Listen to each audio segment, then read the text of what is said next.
السلام علیکم ورحمۃ اللہ وبرکاتہ۔ نماز اسلام کا ایک بہت ہی اہم رکن ہے۔ اس کے لیے وضو بھی شرط ہے۔ اس سے پہلے ایک ویڈیو میں ہم نے وضو کے فرائض بیان کیے تھے، جس میں جو ضروری چیزیں ہیں وضو کے لیے وہ بیان کی تھی، لیکن کچھ چیزیں وہ بھی ہیں جن سے وضو ٹوٹ جاتا ہے۔ جس طریقے سے ہمیں یہ بات معلوم ہونی چاہیے کہ وضو کرنے کا طریقہ کیا ہے، وضو کے اندر فرائض کیا ہیں، اسی طریقے سے ہمیں وہ بات بھی معلوم ہونی چاہیے کہ کن کن چیزوں سے یہ وضو ٹوٹ جاتا ہے، تاکہ جب نماز کا وقت ہو، نماز کا موقع ہو، تو ہم کو یہ معلوم ہو جائے کہ وضو کرنا ہے یا وضو ابھی ہمارا باقی ہے۔ تو بہت سی چیزیں ایسی ہیں جن سے وضو ٹوٹ جاتا ہے۔ اگر جزیات میں پھیلایا جائے تو بہت سارے جزیات اس کے نکل جائیں گے، لیکن اصولی طور پر کچھ باتیں وہ ہیں کہ وہ معلوم ہونے سے ہم کو یہ معلوم ہو جائے گا کہ اس طرح کا کوئی بھی معاملہ اگر پیش آتا ہے تو ہمارا وضو ٹوٹ جائے گا۔ اس میں پہلی چیز یہ ہے کہ آگے یا پیچھے والی شرمگاہ دونوں میں سے کوئی بھی چیز اگر نکلے، چاہے وہ پیشاب ہو، پاخانہ ہو، یا اس کے علاوہ اور بھی کوئی چیز نکلتی ہے تو اس سے ہمارا وضو ٹوٹ جائے گا۔ اسی طریقے سے ری اگر خارج ہوتی ہے تو ہمارا وضو ٹوٹ جائے گا۔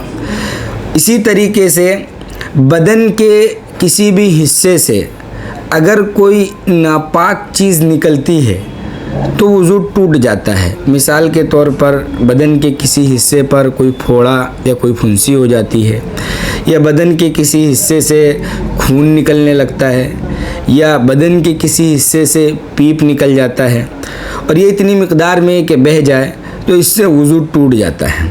یہاں پر یہ بات بھی ہم کو سمجھ میں آ سکتی ہے کہ ہم ڈاکٹر کے پاس گئے، اس سے ہم کو بلڈ ٹیسٹ کرانا ہے، ڈاکٹر نے انجیکشن کے اندر بلڈ لیا، تو چونکہ وہ اتنی مقدار کے اندر خون ہوتا ہے کہ اگر وہ انجیکشن میں نہیں ہوتا تو وہ بہہ جاتا، تو بلڈ دینے سے بھی وضو ٹوٹ جائے گا۔ اسی طریقے سے جو بلڈ ڈونیشن کرتے ہیں، خون دیتے ہیں، اس سے بھی وضو ٹوٹ جاتا ہے۔ اسی طریقے سے منہ بھر کر طے کرنا، وامٹنگ ہونا، وامٹنگ منہ بھر کے ہو۔ ہم کو کیسے معلوم ہوگا کہ وامٹنگ منہ بھر کے ہو رہی ہے؟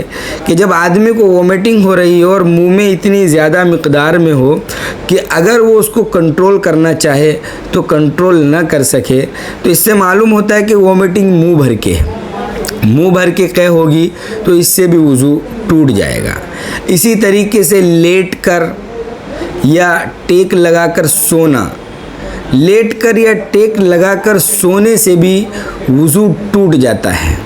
بہت سی مرتبہ آدمی سو جاتا ہے اور سونے میں یہ چیز ہو کہ اعضاء مضمحل ہو جائیں، لیٹ کر آدمی سو گیا، اعضاء نرم پڑ گئے، اس آدمی کا وضو ٹوٹ جائے گا۔ لیٹ کر ٹیک لگا کر سونا اس طریقے سے کہ اگر ٹیک ہٹا دی جائے تو آدمی گر جائے، اس صورت میں بھی وضو ٹوٹ جاتا ہے۔ اسی کے ساتھ ساتھ رکوع اور سجدے والی نماز کے اندر قہقہا لگانا، زور سے ہنسنا، اتنی زور سے ہنسنا کہ دوسروں کو بھی آواز پہنچ جائے، تو اس سے بھی وضو ٹوٹ جاتا ہے۔ یہاں پر یہ بات معلوم ہونی چاہیے، ایک ہوتا ہے مسکرانا، ایک ہوتا ہے ہلکی آواز سے ہنسنا، اور ایک ہوتا ہے قہقہا لگانا۔ یہ تین باتیں الگ الگ ہیں۔ اگر قہقہا لگایا جا رہا ہے نماز کے اندر تو اس سے وضو ٹوٹ جاتا ہے۔ اسی طریقے سے بے ہوش ہو جانا، بیماری یا کسی اور بات کی وجہ سے آدمی بے ہوش ہو جاتا ہے، اس کے اوپر غشی طاری ہو جاتی ہے، تو اس سے بھی وضو ٹوٹ جاتا ہے۔